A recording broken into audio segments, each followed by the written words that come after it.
I am unashamed. What about you? So I am officially back from the Bahamas. I had an excellent vacation in the Bahamas. I heard I was thrown under the bus, of course. Of course, most of the feedback I was getting while y'all were doing the podcast was stuff like, well, Jay said he couldn't understand why I would go to the Bahamas during duck season. Apparently, Jase has never been to the Bahamas. No, I haven't. To which I would reply, that is true. So you don't know. Well, you've been to Cancun, hadn't you? I did an event in Cancun, so it wasn't like I went to Cancun to hang out. I went there, did the event, and guess what I said to myself? I'll never be back. And if I am, bring your Bible and your wife. I feel the same You way. were telling the biggest fat lie in the world because you and Missy went with me and Lisa one time to Cancun. We played golf all week. We had a great time. Al, there was an event. There was no. You went to the event. That was some other thing. You didn't have an event when you went with us. You went to play golf. The older and hang this out. crew gets, the less the memory is realized. I remember having a conversation. I said, I'm not going to Cancun. And Missy's like, they're paying you to go. Let's make a trip out of it. All right, so the audience will know the next time we have Missy on, we'll settle this one right up. And I know exactly how this is going to turn out. There's nothing wrong with my memory. I'm taking Prevagen. I'm on top of things. The memory. I'm taking Omega XL. Me too. So is Dad. Does that help your memory? I don't know, but it helps my joints. I'm sure they sell something out there that helps your memory. All right, so since we're back new and the first split ended yesterday. So for those of you unfamiliar, I don't know is it like this in every state or just Louisiana where there's a split in the duck season? That's all different state by state. Okay. So in Louisiana, we hunt for a couple of weeks, then there's a couple of week break, and then we basically go the rest of the way through January. So we're in what's now called the first split, which is no hunting. So we had Stone. He just happened to be passing through to clean some deer, and I said, so I want to get a report of what happened for the last 2 weeks, because I don't know how much. I know we talked about some on the podcast, but I figured with Stone here we could get some straight answers. I never know. You and Dad tend to It was like embellish a bottle rocket. The season, here's my analysis. It was like a bottle rocket. Shoo, boom, and then it just it fizzled. The last day, it was like a cheap fireworks show. That's what it was.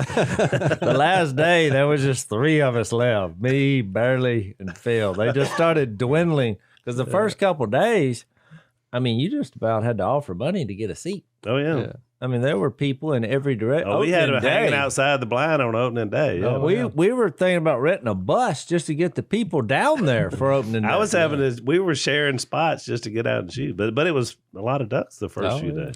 Opening day jitters, it's always there. So, but overall, we ate a lot of ducks in the last couple of weeks. Oh, yeah. Well, that's been the best discovery. Tell us how you're making. Have you already done that? Well, what was your line when you're a serial duck killer? That's what I said. You need to know how to cook them and eat them.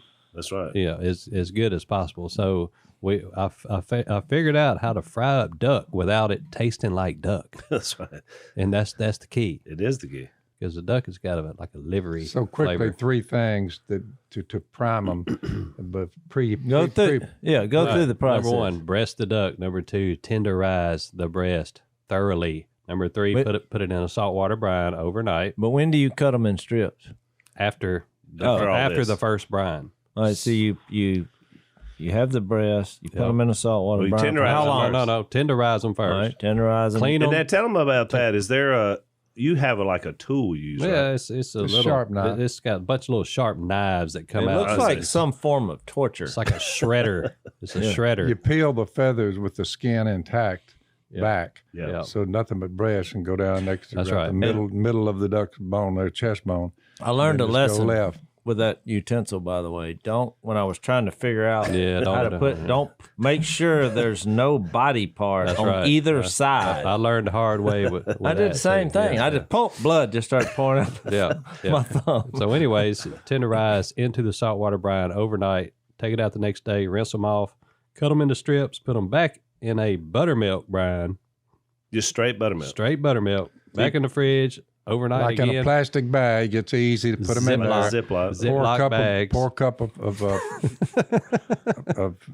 milk in there. Yep. No, buttermilk. Okay. Buttermilk, and just roll them around a little bit, and let them sit. So this is a 2-day process. This is a 2.5 day. By the way, this is what you have to do to make a duck edible. What happens on day Day 3? 3, you take them out, put them in a strainer in the sink, then take your fingers that are soaked in buttermilk, put them in a silver bowl, sift your flour on them. I'm sorry, I missed a step. Yep. Take your sour cream on top, and not egg wash, sour cream in there. I would with say the duck a strips. heaped up kitchen spoon. I'd say about 3. Well, it depends on how many. You just want a good coat of sour cream on all your strips. So that's helping hold your flours. The So you don't use eggs? No eggs. Well, that's incredible. Oh yeah. Well, what happens if you trade the the sour cream for egg? Well, it's not not as crunchy. Yeah. Really? Yep. Crunchier with the Who sour. told you this? I learned that from John Godwin of all people. Ha! Yeah. Well, I mean, Godwin didn't get that size by not understanding. So how do you was fry them? What do you fry them? So you get your peanut oil hot. I'd say 375 at least. Hot peanut oil, and then you sift your flour. Put enough flour to get everybody dry. Roll them out. Roll them out. Drop them in the grease. Fry them. I'd say 1.5 minutes tops. Yep. They start floating. You get them out, and then dust whatever seasoning you want on them while they're wet. Because there's no seasoning on them. Right. So a little salt and black pepper, never hurt anything. Maybe a little Cajun seasoning. Little Phil How seasoning. spicy you want them. There was Phil no Robertson seasoning. Well, that's my favorite. But there was no, because I was shocked. You tried to get me to come down there for 2 or 3 days, but I was like, I mean, I like the teal and wood ducks on the grill. Yeah. And everything else I give to people Right.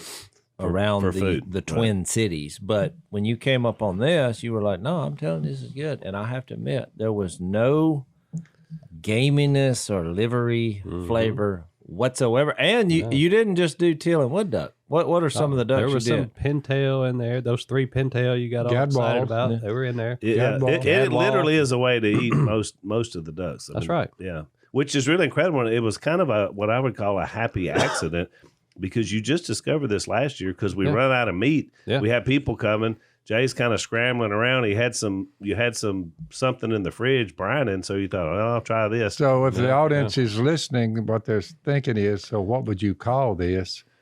That ducks are brined in salt water and buttermilk and then sour cream rolled together. A lot of flour. You got to have two whole canisters, plenty of flour, so they'll all get coated. Yeah. Do that. Have it. Basically, I would call them duck tenders because tender. I'm accentuating tender. Oh, they're really tender. Well, the tender riser was the contributor. So I think there's a couple of shows we could say Stone's duck tenders or Stone's duck fries because they're kind Duck of fries. long Duck big fingers. Duck fries. Duck Duck fingers. I fingers. felt like, though, when I ate them, after I ate a dozen, that After after the first dozen, I felt like it needed a salve to dip into, and I'm not a big salve. Jay has a salve. I make a duck salve to go with it. It's just mayonnaise, horseradish, Worcestershire, and some seasoning. But you have way too much mayonnaise. When I saw that, But Jase won't eat pound mayonnaise. well, you had a pound of mayonnaise. I'm like, I'm out on that. Well, I was thinking a different salve No, of it's a good- I sauce. think it's a good little sauce. Yeah, Phil likes it. Yeah, it's good sauce. I don't like We can't do mayonnaise. anything about your idiosyncrasies. What was in that sauce again? Mayonnaise, horseradish, Worcestershire, and whatever seasoning. Yeah. You- And Yeah. Dip your tenders over in there. Yeah. And they'll literally melt in your mouth. I mean, you're not chewing like, no, not at all. If you follow what he just said, you do that. It is a terrific way to eat ducks. But chew easily because you don't want to bite down on a pellet. And by the way, 90% of the ducks that I've cleaned this year had number 6s in them. And by the way, hey, 90%. now I ate all the fingers of this duck season, and I was like Jase when he said he ate 12. He was talking about there's 3 fingers on each side, three fingers, 3 on the left breast, 3 on the right breast, the part of the duck. Yep. That gives you 1 duck. Yep. You can always, if you want to keep the rest of the duck and boil them for gumbos and Keep stuff, that for the gumbo. they're just ducks without breasts, which we don't put in a gumbo anyway. We put the legs, and the fat. the legs and the thigh. Right. So you still have that for gumbo. So you can save a lot of money if you just Well, we ate them. Well, y'all ate them every day. Yeah. But back to the point at hand. Now, who were the parties shooting number Was there any 6s 20 gauge this year? Si shoots number 4s. Phil shoots number 3s. The nurse man, he's shooting number 3s. And there's 2 men shooting number 6s, me and Jase. Oh, I didn't know that. And so you're saying 90% of the pellets. 9 out of 10. Those of you watching the podcast just saw Dad's eye roll of eye rolls. I mean, that could put Missy to shame. The eye roll that Who's the best shot always comes forth somewhere. by only the one who's cleaning them, right? Yeah. Oh, no. Oh, for years, I was trying to figure out it's all about how many we killed. No, it ain't about that.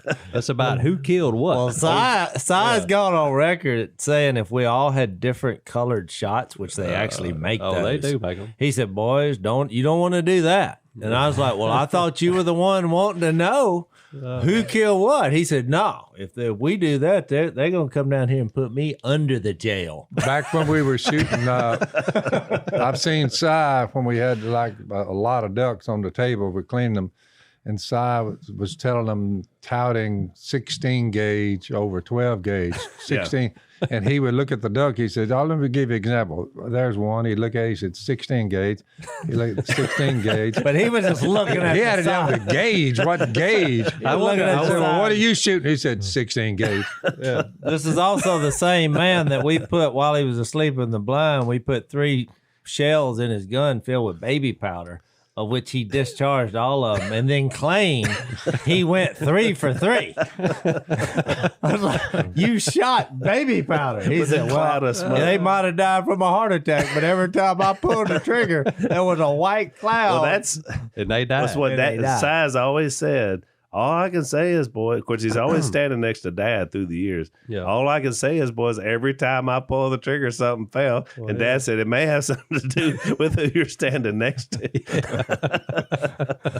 So I gets hot about it. Oh, he does. But, that's part of the fun. And over the years, and we laugh about it now, but I've noticed nowadays, it's not about those ducks got away. We can't think that way anymore. The ones that got away. Now it's just thank the Almighty that we're here duck hunting. Yeah. It's turned into survival. That's right. It is. And there's no doubt that the blind grows more geriatric every year. Yeah. That's what when they start putting in the oxygen bottles with them. Yeah.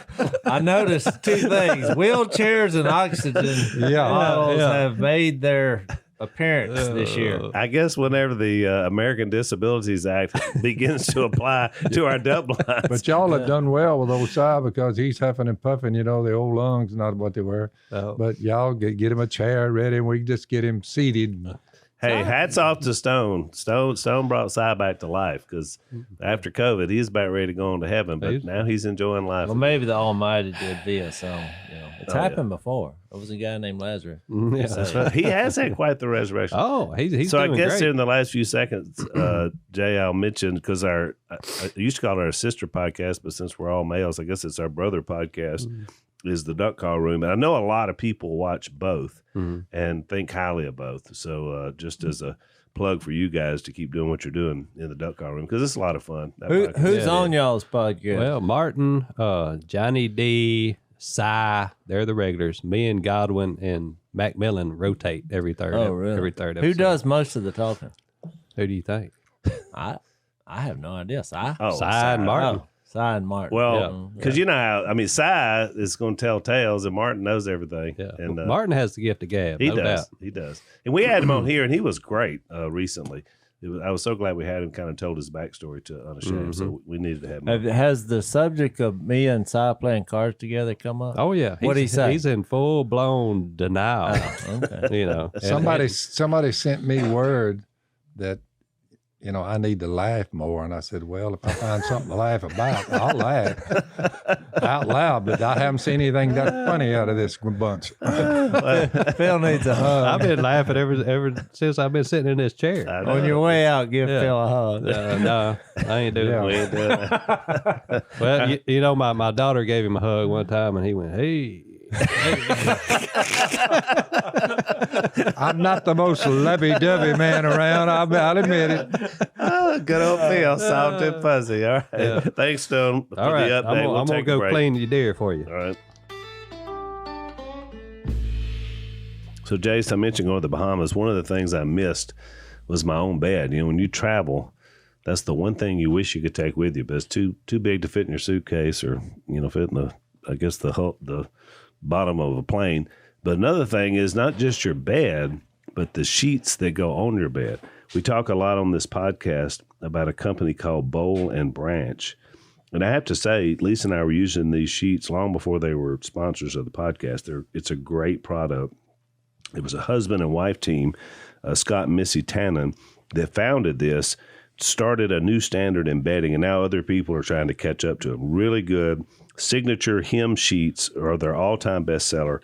They're soft, lightweight, made with 100% organic cotton, and they feel great, and they got a lot of different colors. You're going to enjoy them. Treat yourself to Bowl and Branch sheets.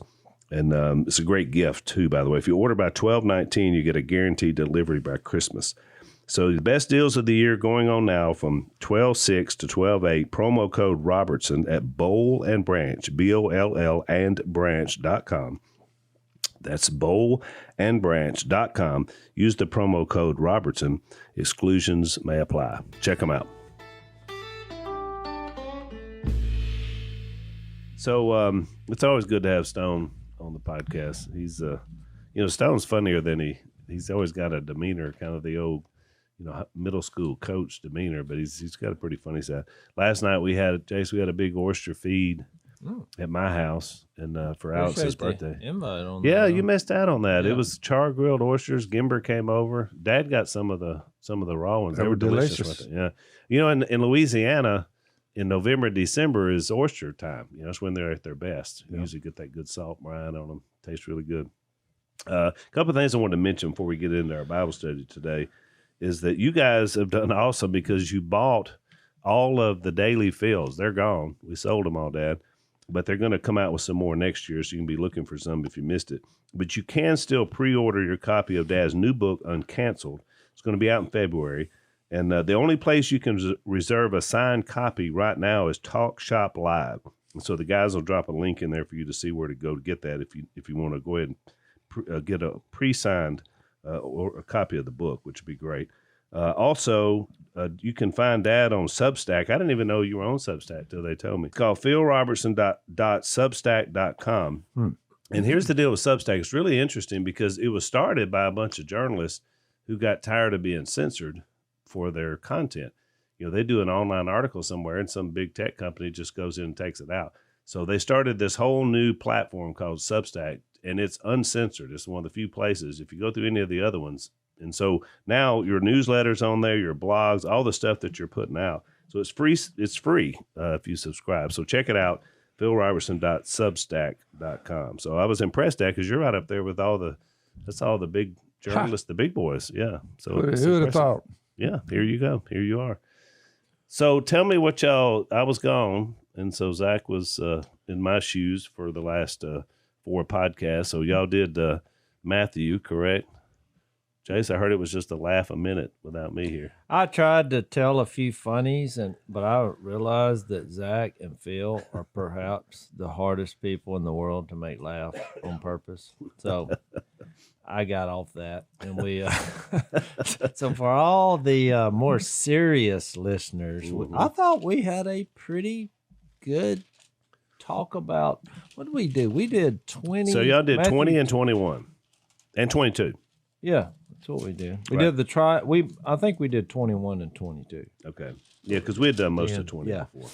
So, and look, it wasn't easy. These are chapters that I had not been deeply thoughtful about before prior to this. So I learned a lot. It was great. Well, the way I've kind of looked at the whole book, and everybody outlines it differently, but I sort of outlined it from the standpoint of that he sort of had 5 major addresses that Matthew records. And then there's a lot of stuff going on around each one.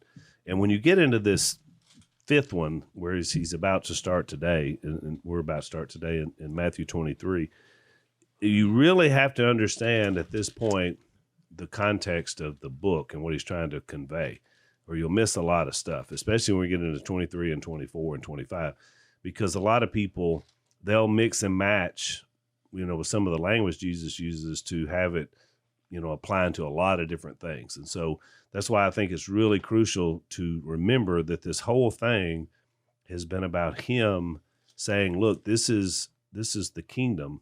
This is new. This is different. I mean, this is the old ways were this, but I'm introducing something different. And so a lot of this applies directly into that. But, man, you get a lot of different, people apply this all over the place. One point I would just like to make here.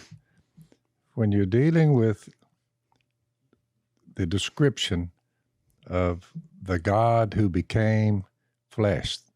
Now, we say it, and it's just kind of like words, but in the beginning, God created the heavens and the earth. You get to John 1:1, in the beginning was the Word. Here's Jesus. And the Word was with God, and the Word was God. This being, Jesus Christ, can eradicate, kill dead the entire population, birds, animals, reptiles, and humans, and the whole thing. It can disappear in a moment, and he has the power to slaughter the entire human race this quick. He's the one they're talking to. Well, if you think about it like that, in all these texts, they're basically saying he is, do not mess with me. That's right. I love you. I want the best for you, but you do not want to mess with me. That's what I'm reading when I read through Matthew and the events and the people he's dealing with. I'm going up there, I'm going to die, be buried, raised from the dead, and they all go, ha, ha. It's a laugh. It's a joke. He's a joke. Right. And he's come riding up on a donkey, and they said, look at this. And they're trying to figure out these ways to outthink him. Well, if you're the creator of the cosmos, Al, I mean, you hold the keys to life and death. Right. And he's going to give both. Yeah. And he gives warning. And he said, this is the way the kingdom's going to be. Find this, find me, and move forward, and you'll be okay. Right. So he's not asking for the moon here. I think you're right. And remember the arch we're talking about. Remember we started this in Matthew chapter 5 with him saying, this is the way you're going to live in this new setup. These blessed are the peacemakers. Blessed. So he starts out, it's pretty soft. That's right. This is what we're going to look like. And then by the time we get to the end, this is his last discourse. He tends to be turning the... But this is almost like another Sermon on the Mount. It is, but it's geared toward the religious leaders, right. Exactly. and sects that, I was thinking about how to discuss this because he just land blasted them and basically said, go invite the prostitutes and it's lambasted, not lambasted. I mean, you want me to laugh? Ha ha. I mean, there's a joke. There's a funny. I've been back every 20 time minutes. you butcher the English language. I will laugh a little bit. Well, we were supposed to have a guest. Lambasted. Look, we were supposed to have a guest on today. Which I think we're doing. She's going to be on. Yeah, later. Missy referred to our guest. She said, "Well, because I was doing my research, which means ask Missy, because I don't watch TV." And she's like, Missy knew her, didn't she? Oh, she knew her, big fan. And she said, are you going to say they'll hide her? No, we can say Kaylee McEnany, yeah. All right, so she'll be on. She'll be on a couple of podcasts from now. So. Yeah. So Missy said she's very articulate. And she's brilliant. Yeah. I mean, she went to what's the Oxford for a year. And then she graduated from Harvard Law School. So she is going to raise up the IQ of this group. I can tell you that. Well, so what I was going to say is, in the redneck world, we're the only world left that people can make fun of. Because we're unoffendable, That's right. You're right. And the education, most everyone in my family are highly educated. Yeah. Except me. But But you're the paterfamilias. You're the leader of the whole outfit. I don't know what that word means. And so you want to explain that one? But what I was going to say is a lot of sophisticated words that I've come across, and I feel like I can represent the redneck culture in this. I heard that once upon a time, but I thought it's not worth using. So I'm not familiar with a lot of words, especially those with a lot of syllables. And it's not that I haven't heard it before. I wasn't taught that. I just thought, I could say the same thing using a more simple word. So if you don't use it, you mess them up, which is a common theme with Cy, Kay, and we all laugh because they have just enough, and me at times. To make it funny. But to his point, I mean, Jesus went to great lengths. When you start talking about acumen, the knowledge, when you're looking at God in flesh, and he's having to carry on a conversation with humans, he had to dumb it down. Oh, well, I'm just saying simplicity was the key to what he said. And that's interesting. Let's take a break.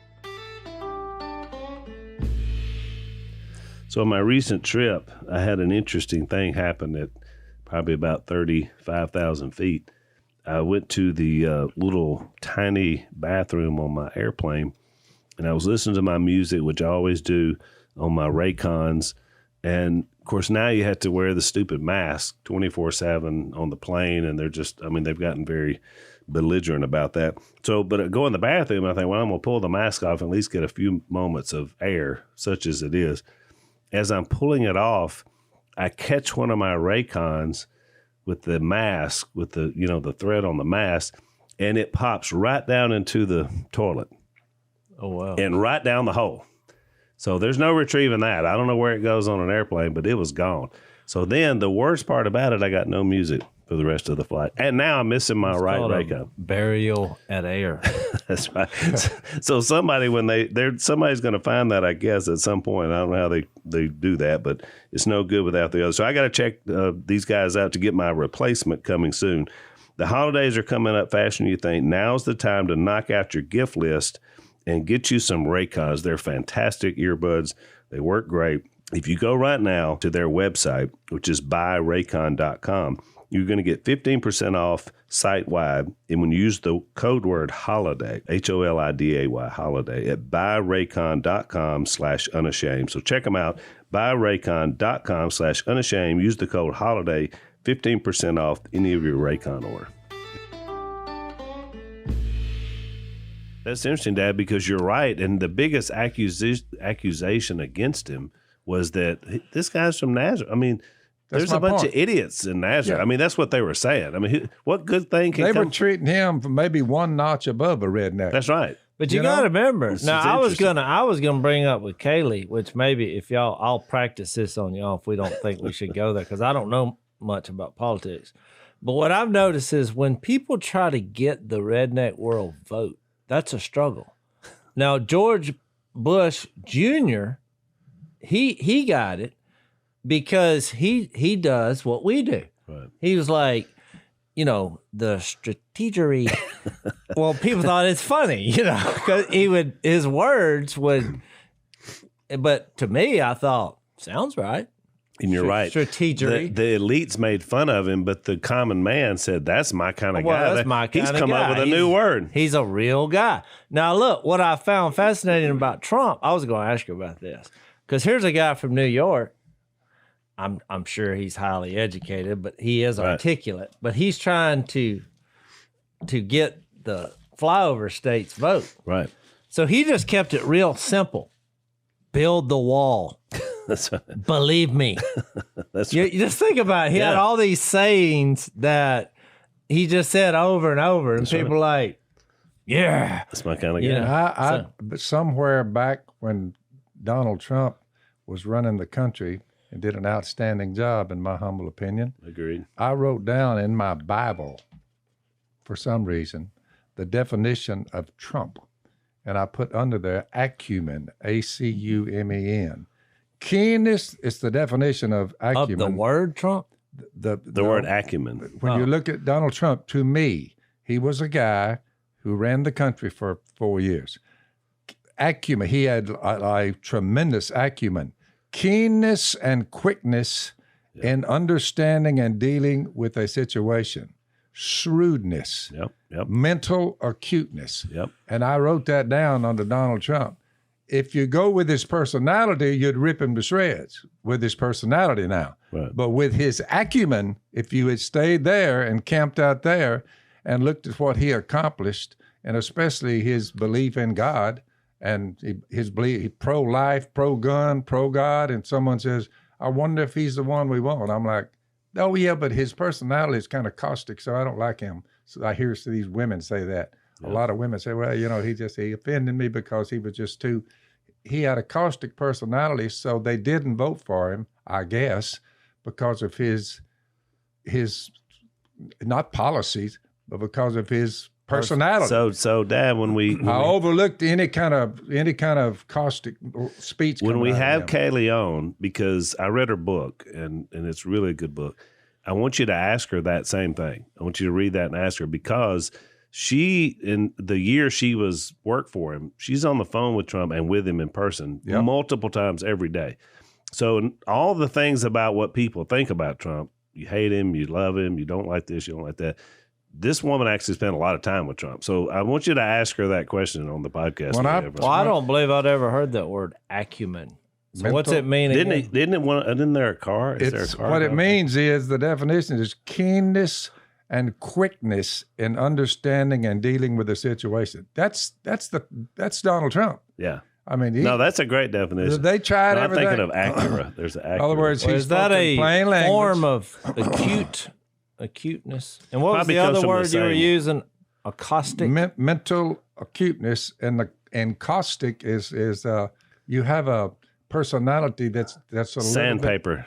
Sandpaper. It grates against people. How do you spell that? Caustic. He was putting the little one-liners in on the computer, but a lot of people didn't like that because he had a caustic, meaning it's hard to get along with. Well, and sometimes I think bombastic a little bit. Sometimes I think he's joking, but they're just not getting it. Yeah.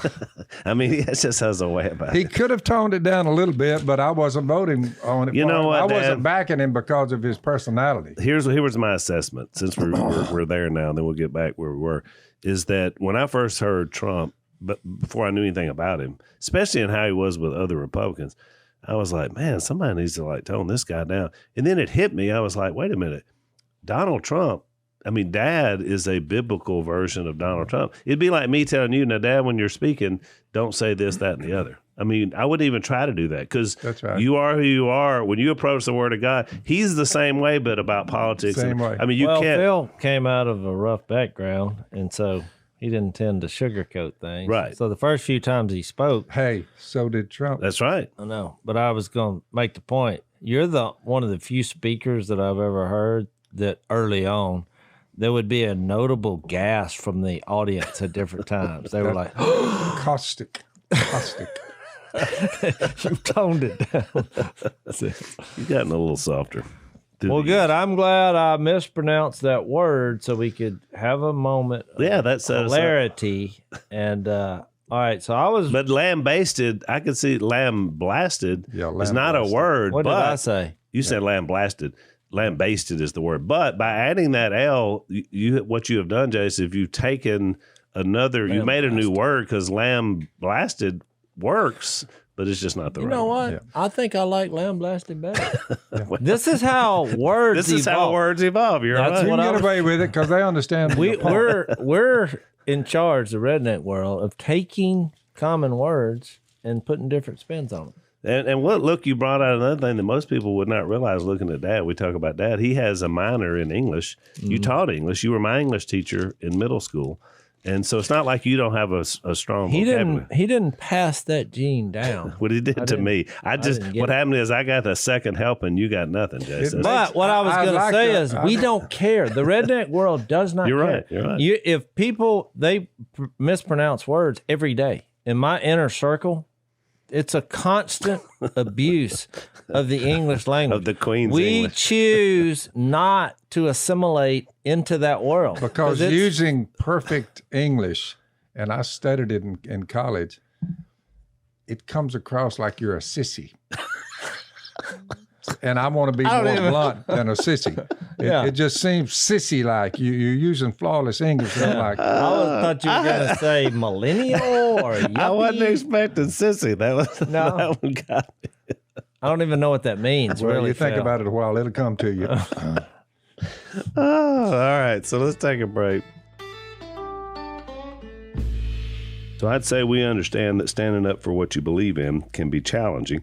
But when you have principles, that's what you do. And unfortunately, a lot of times in the corporate world, in the business world, you don't have a lot of people standing very firm. They're very wish-washy. They go with the flow. Whatever newest group comes along, that's who they are. One of our sponsors is a group that's been around for a while, and they've been, big supporters of us, and so we want to help them out as well. And they're called Patriot Mobile. They're America's only Christian conservative wireless provider. Everybody's got a cell phone now, so this is a way to get a provider that has some of the same values that you do. They offer broad nationwide coverage, use the same towers as all the major carriers. They fit any budget. Their 100% U.S.-based customer support team provides excellent customer service. So they share your values. They fight for religious freedom, constitutional rights, sanctity of life, veteran and first responders. So check them out, patriotmobile.com/Phil. Or you can call them at 972-PATRIOT. You get a free activation with the offer code PHIL. They always have a special discount for veterans and first responders. So check these guys out, patriotmobile.com/Phil, or call them at 972-PATRIOT. All right, so let's get back to Matthew. I don't know. That was a wide turn right is what that was. Well, here's what I was going to say is... I don't know. You started with Jesus lambasted. Lambasted, whichever one you prefer.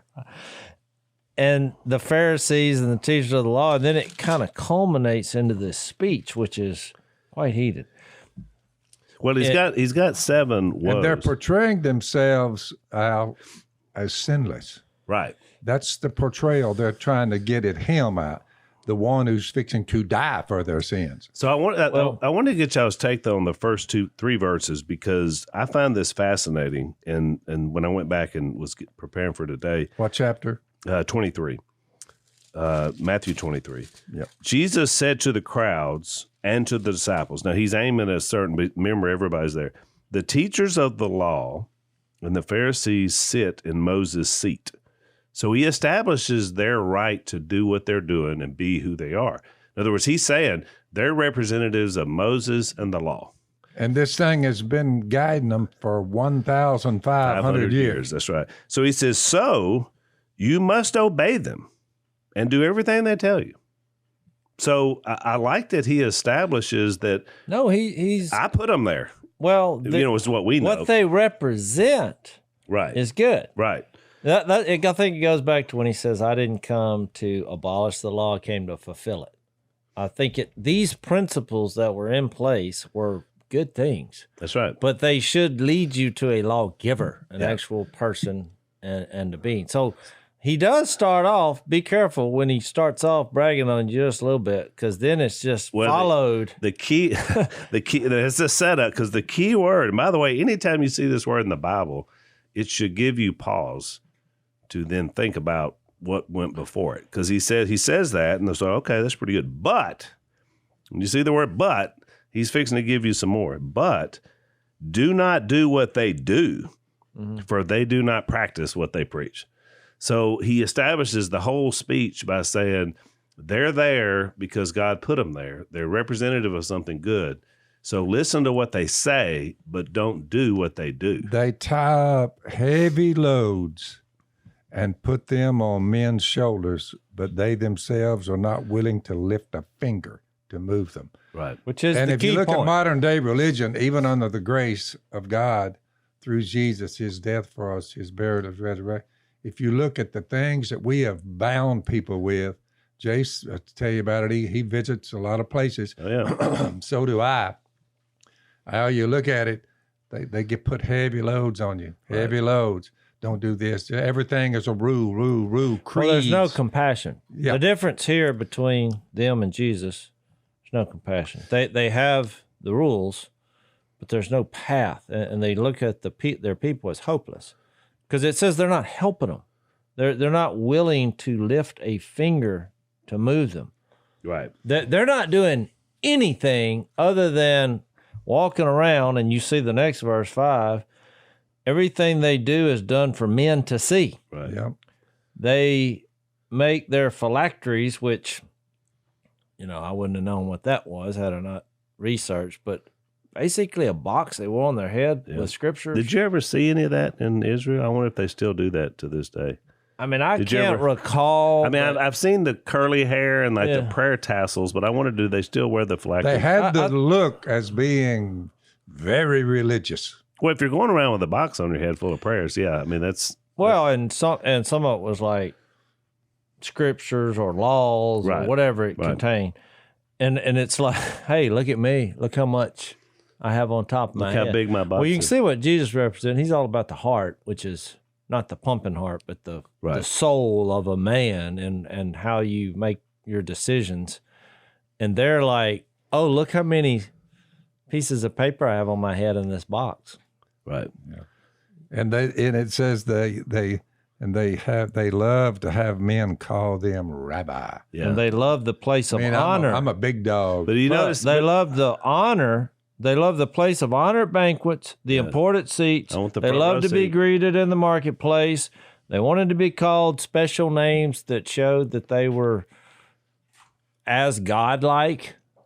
I mean, rabbi. But don't you? Reverend. But hadn't y'all seen that today? Because I'll go speak somewhere and look, because I worked for years for a church, preaching.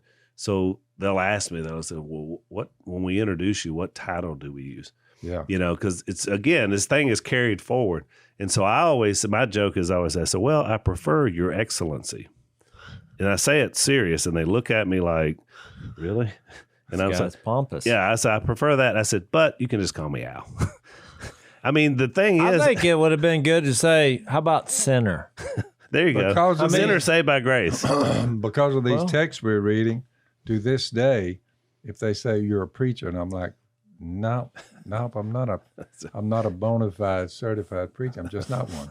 I said, and yet you do a lot of preaching. Well, I point people to Jesus, but I won't carry the weight of, well, he's a preacher, therefore he's got because of this context. I won't say it. Well, and look, you've noticed that, Al. Yeah, and you trained us in that day. You told us since I was a boy.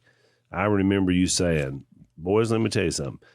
Don't tell people how great you are. Yep. If someone thinks you're great, that's fine, but because you're that. But don't tell them. And that stuck with me all these years. Where's the verse that says a man shouldn't think of himself more highly than Romans 12. Yeah, Romans 12. Romans 12, about verse 10 or so. I'm at Romans 12, and I don't see Romans in verse 4, verse 3. Do not think, for the grace given to me, I say unto every one of you, do not think of yourselves more highly than you ought, but rather of yourself with sober judgment in accordance with the measure of faith I think that's the way we should be. Now, look, here's what's funny to me. And all that coming from a guy who, when he, like in jest, gave his titles, Paul, I mean, he listed his whole thing. He had more titles than you could possibly have, but he was like, none of that matters. That's right. But hang on, Jase. Let's take our last break. So it's that time of year, we like to say, 'tis the season when people are looking for great gift ideas and different things to give to their loved ones. We know that a lot of you guys out there in Unashamed Nation are always looking for some good Unashamed merch. And so we want to let you know there's going to be a 20% off discount right now if you use the right code to be able to get some holiday items or just some items for yourself, which is always good. So you go to Phil Merch, PhilMerch.com, philmerch.com. The promo code is Unashamed20. That's Unashamed20. It's going to get you 20% off. And so it's some really cool looking Unashamed gear, things for you to give to someone just to say I love you and also support Unashamed Nation. So we love you guys. We're so glad that you're out there and that you're with us. So Unashamed20, philmerch.com. people in our world do the same thing. When they then get to verse 9, it says, don't call anyone on earth father, for you have one Father, and he is in heaven. So they're like, people, they'll throw the Catholics under the bus because they call Father. They're like, I mean, that's what it says. But other denominations do the same thing, even using the word pastor. Or preacher or brother. They can even take brother to another. Because if you're brother Jase, that means you're not just Jase. So. Don't become a Pharisee in trying to defend what you're doing when Jesus was lambasting. You actually I like blasted better. You actually, and we've proven that. You actually, Al, you don't need the title. You don't need the title. No, which is his point. Just let it go. Because if you love the title more than you love what you're doing, you'll become like these guys. And you bring all kinds of unregulated patting you on the back. Yeah. I mean, if they say, well, that's brother so, that's a preacher, he's a... Well, we call our earthly father's father because some people get technical and they say, well, we can't do that because of this verse. Right, but I think it's a legalistic way. His point was these people have elevated themselves and not the lawgiver. They're thinking the powers in and of themselves. I mean, to me, I thought about this long and hard how to explain this because this, to me, is a difficult chapter to go in. And a lot of people think, because he just says the same thing over and over about they want to look a certain way, but they're not. They're hypocrites. That's what the modern day word for it is hypocrite. Well, he's going to call them that quite often. He calls them snakes. And so I got to thinking how to describe them. Here's what I came up with. Y'all can tell me if I'm right or wrong.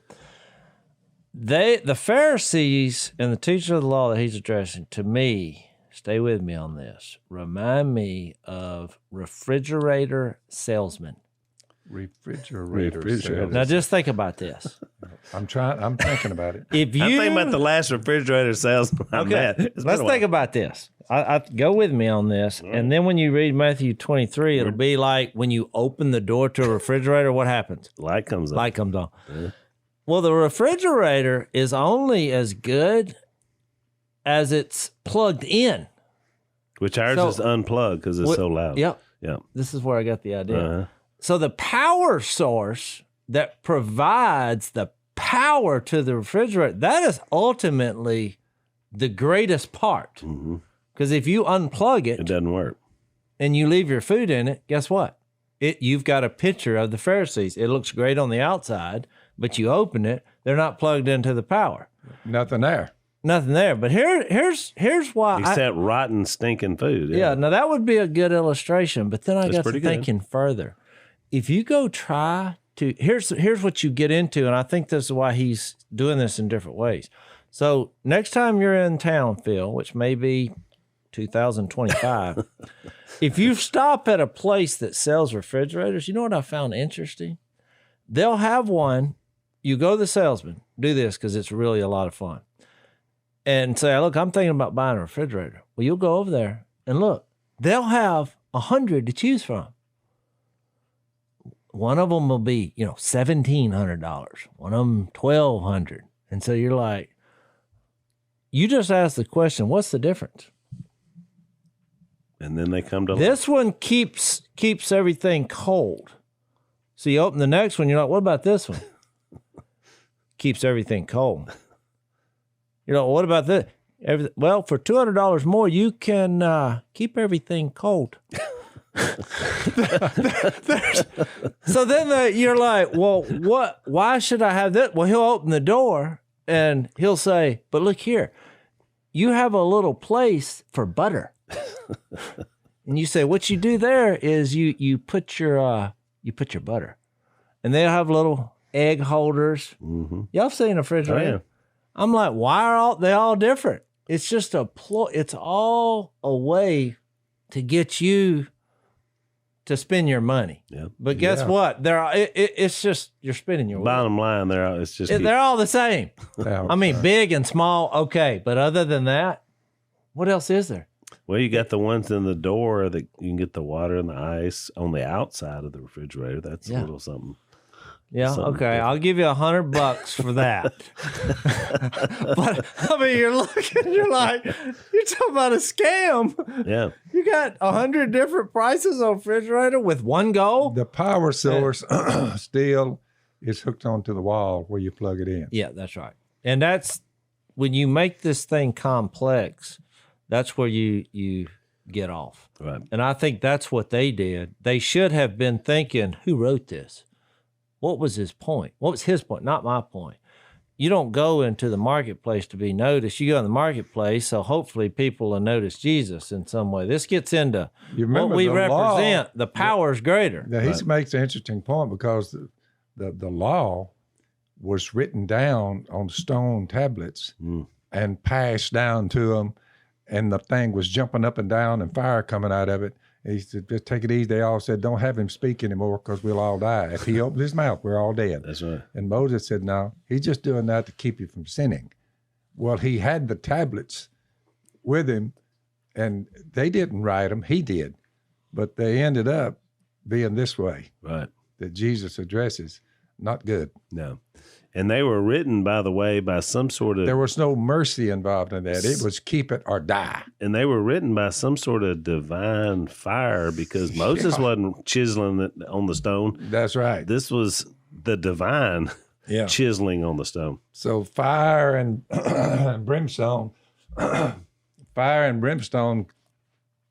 is taken down to the people through the law. But then when Jesus shows up, it's grace and mercy. Right. He's saying to them, I'm the one that can save you. Right. Not these. You haven't kept these statutes. Right. You've butchered them, but you acting like you're 100% perfect. You're not. Which, by the way, that's why he had to come here and become one of us. That's why he canceled this code. Right. Because when he did that, remember we did the before when he bends down, he touches somebody. I mean, you couldn't touch the mountain. Oh. You couldn't get near it. You thought if you even saw what was happening, you were going to die. All was fearful. The idea of just... earlier when he's with his disciples, are going to pick up a few grains and eat. What are you doing? Yeah. You heal somebody, a great deed. They're sitting there nitpicking it, saying, what are you doing on the Sabbath? I mean, you're supposed to be where you can't work. And they just were twisting on every little bitty thing. Right. Man, what a way to live, Al. It'd be terrible. And that's the beauty of what he's trying to describe. And I'll read these last two. We'll get into the woes next time. But it says, the greatest among you, verse 11, will be your servant, which he includes, by the way, himself. Because he said, I came here to serve, not to be served. For whoever exalts himself will be humbled, and whoever humbles himself will be exalted. And that was the whole concept. You want the name, you want the position, you want everybody to think you're so great, you want to sit up front instead of in the back, but none of that matters. That's right. I mean, what matters is that people are pointed to him. Which some of this stuff is still here to this day, Al. It is. It's terrible. And it's one of the things that gives us a bad lot name. Of people, it does, like shut the door in their face, and you keep people from entering the kingdom.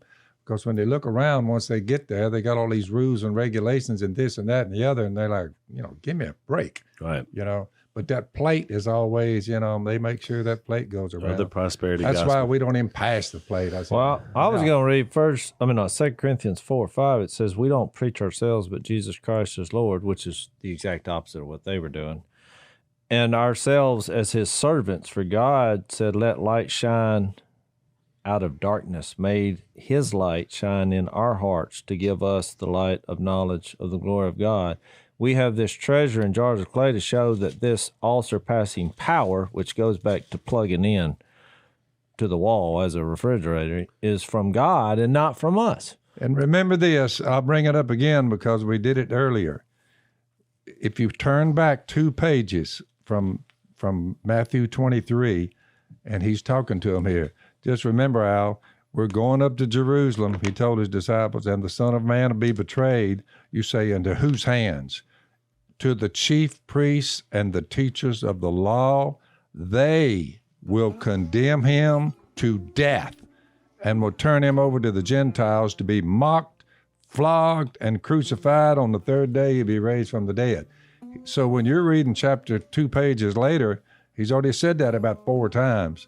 by the time you get to him talking to them, he's not cutting them any slack here. No. He knows, he said, the same people I'm talking to that are paying the big dog with me, that they're going to kill me. That's right. But I'm gonna still die for the sins of the world, and I'll resurrect them on the last day. So, and he's still going to speak truth to power. You bet. Which is important. All right. Well, we'll pick up with the woes next time. Thanks for listening to the Unashamed podcast. Help us out by rating us on iTunes. And don't miss an episode by subscribing on YouTube, and be sure to click that little bell to get notified about new episodes. And for even more content that you won't get anywhere else, subscribe to Blaze TV at blazetv.com/unashamed.